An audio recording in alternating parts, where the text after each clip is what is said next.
انا كنت حابب اخد نصيحه منك، انا مرتبط ببنت. ايه ده ولد ده ولد؟ اوكي. انا بعت مرتبط المكان ببنت. الصح. اه تعالي نسميه لينا، ابراهيم مثلا. ايوه لينا سنه ونص، وهي بتحبني بطريقه عبيطه.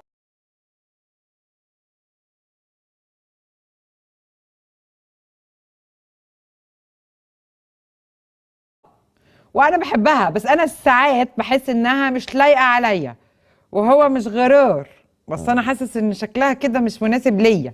فمعلش انصحيني باي حاجه، علشان انا مش عارف اخليها تبعد عني.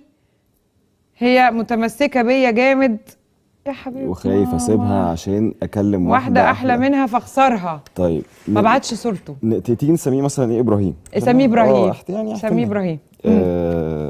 مشكلتك يا ابراهيم، انا الكاميرا بتاعتي فيها عشان عايز اوجه له الكاميرا رساله. بتاعتك اهي.